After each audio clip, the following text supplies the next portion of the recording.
All hail the Irish Van Dijk. That's right, the saviour of Blackburn Rovers is about to return. Can he kickstart or reboot Blackburn Rovers' playoff hopes? Let's talk about it.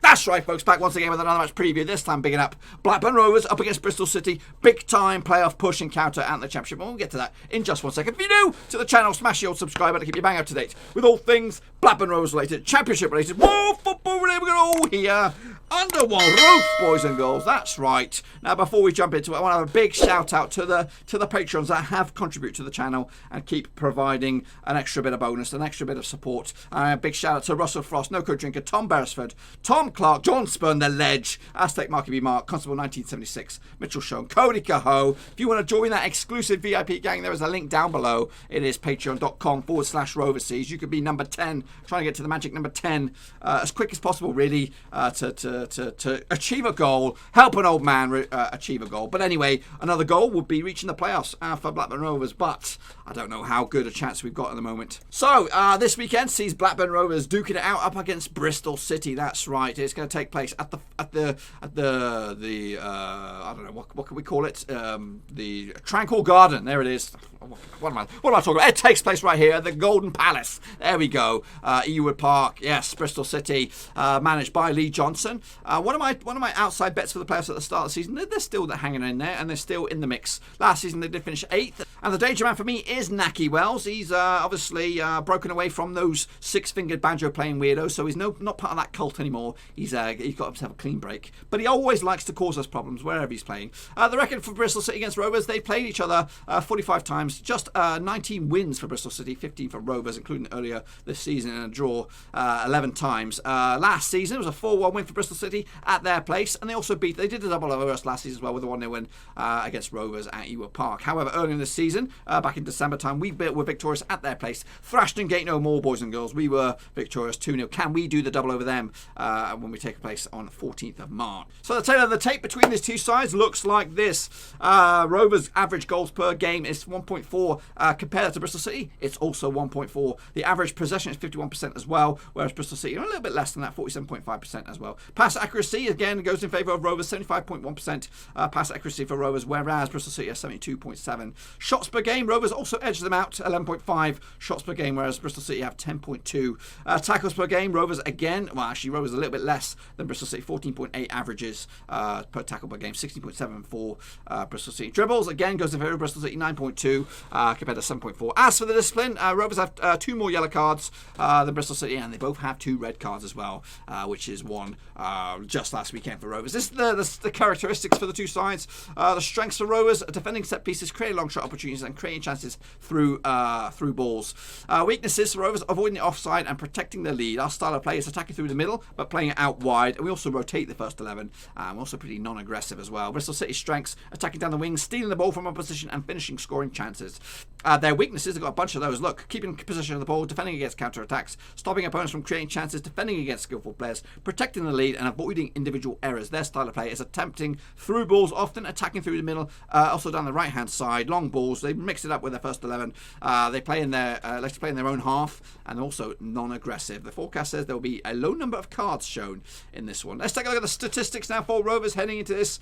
The amount of goals scored by Rovers through open play has been 32, 12 of them through set pieces, and 4 penalties, and big fat 4 OGs. As for the goals conceded, 29 through open play, 8 penalties, 6 set pieces, and 1 counter attack, and 1 big fat OG as well. A penalty again last weekend. How about the shots and stuff like that? The overall shots for Rovers.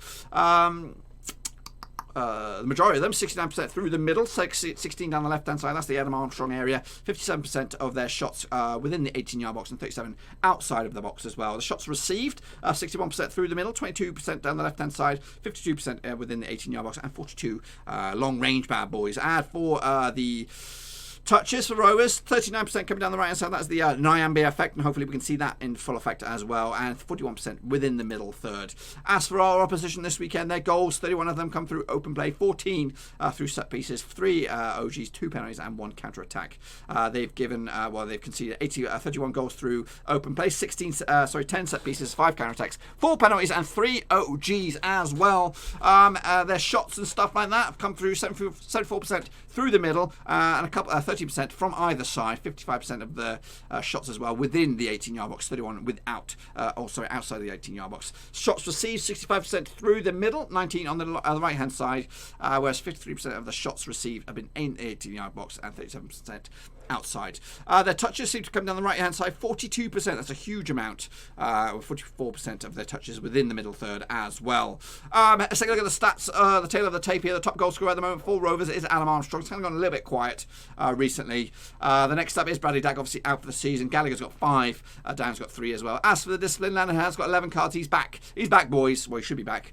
Travis has 9. He's getting close to maybe a possible suspension as well. Bennett's got 8 and Johnson's got 4. As for the Reds, Dacarino's joined there by John Buckley, the youngster, with a horrific challenge this past weekend against Derby. Whereas the goals for Bristol City, Diadu got himself 12, Wyman's got 10, Patterson's got 3, and Afobe's got 3. Obviously, he's also bound for the season as well. Wyman's got 7 yellows, Hunt's got 7, Palmer's got 5, Rose got 4. As for the Reds, Williams and Diadu have got themselves red cards as well. Was there a suspension last time around between themselves and the starting lineups? This is what I've gone for Rovers. I've gone Walton between 6, Bell, Adebayo, Lenihan, and Nyambe. The flatback 4 boys. The boy band is back in shape. That's right. Travis and Johnson have given him the start. Perhaps ahead of Downing in that spot.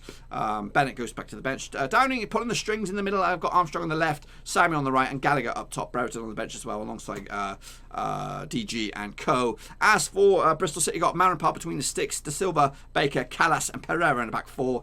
O'Dowd on the left, Patson on the right, Masingo and Smith in the middle, with Diadu and Wells up top. Could be that. Could not. They've also got Eliasson, who is one of the key assist makers in the division at the moment. He's also on the bench as well. They've also got some other strikers, Wyman as well, knocking on the door.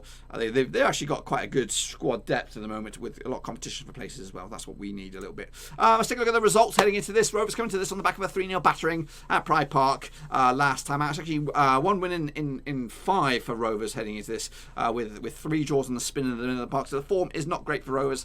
Picking up 2 home draws against Swansea, Stoke. That's the tail of the tape right there. It's draws at Ewood Park. We did beat Charlton at the Valley back in the 15th of February. That was our last victory. As for Bristol City, a bit of similar sort of form for them as well. Without a win, though, in 5 games heading into this. They head into this with the draw against Fulham at their place last time out. Before that, though, they did draw with Millwall down at London, 1-1 draw. They lost to Huddersfield away from home. They also lost to West Brom at home and also got beat by Leeds away as well. So not great form for them either. Heading into this is the closer look at the form situation. Rovers have just picked up 1 defeat at the past 6 at home. That was against Fulham, whereas Bristol City come into this 2 wins at the past 6 away from home, picking up victories against QPR and Reading.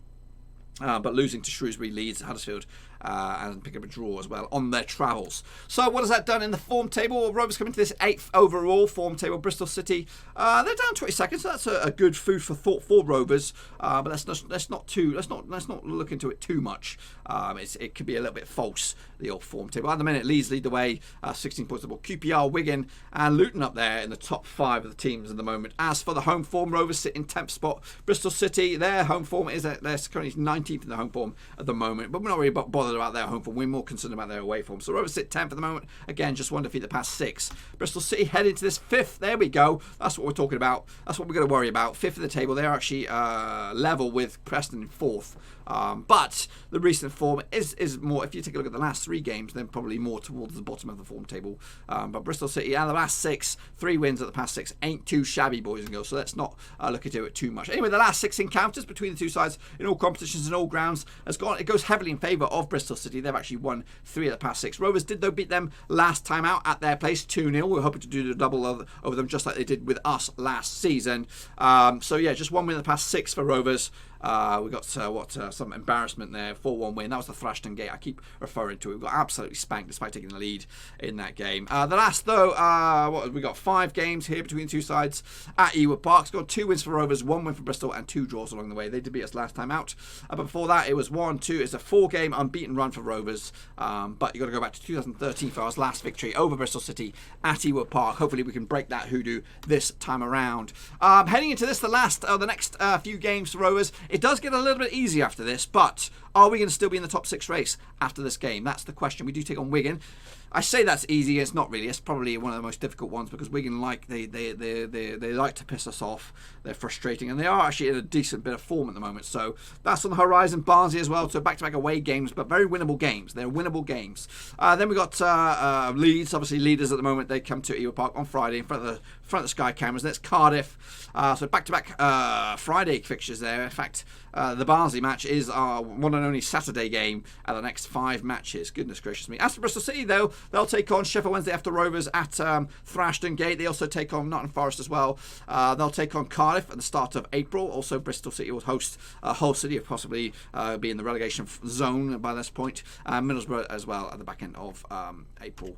Heading into this, let's take a look at the stats now at the Championship at the moment. The leaders of the possession are Leeds, 60.1% on average per game. Fulham, Brentford, West Brom and QPR make up the top 5. As for the most aggressive sides, QPR lead the way with 80 yellows, 3 reds.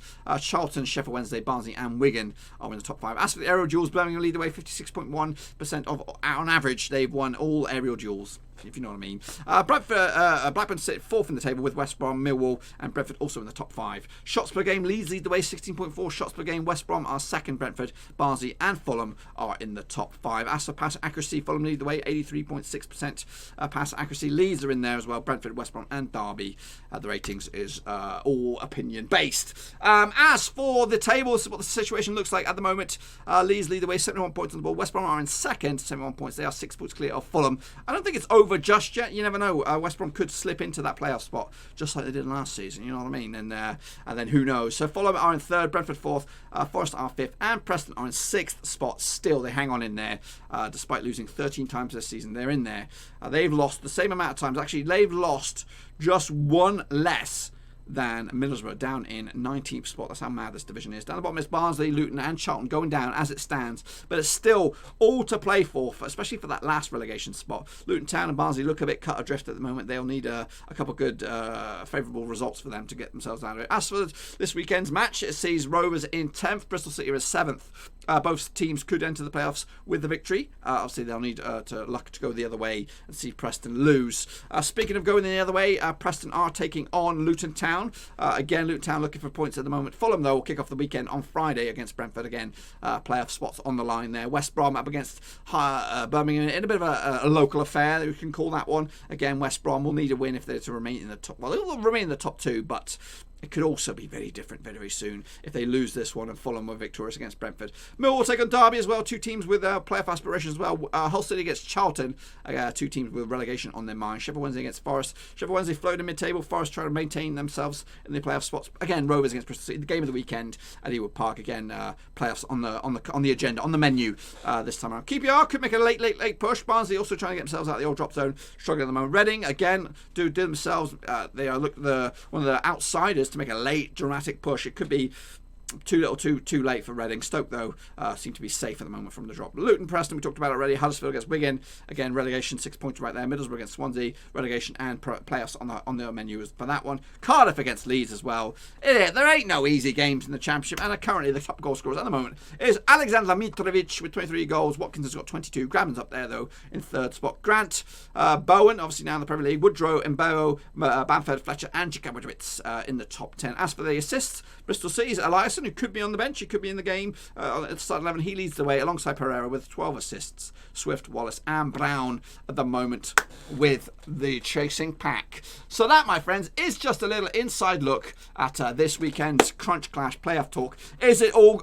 I think I've already said that it's over, but a win against Bristol City and a bit of luck going the other way. I don't really want to rely on the luck over the other teams, but if obviously Preston lose and we can enter the top 6 with a victory, if we somehow manage to get in there, then perhaps the dream is still alive, because we do have 2 winnable games on the horizon for Rovers. If we can end the month strongly in March into the top 6, you never know. You never piss and know. But realistically, I think it's going to be too little too late. But give me your thoughts and opinions about Rovers. Do you expect us to beat Bristol City? Give me your predictions in the comment section down below. Also, check out the description. Links to my other social media platforms, Twitter, Facebook, and of course Patreon. I don't think I mentioned it already. I know I mentioned it at the top. But you can join the exclusive VIP gang, boys and girls. Until then, I'm going to get out of here. I'm going to head to the office. Until then, I'll see you all very, very soon. Thanks again for watching. Please like, share, and most importantly, hit the subscribe button to keep you bang up to date with all things Blackburn Rovers related, Championship related, football related. We've got it all covered right under one roof. And while I still have you, please be sure to check out some of the old videos scattered along here. I hope.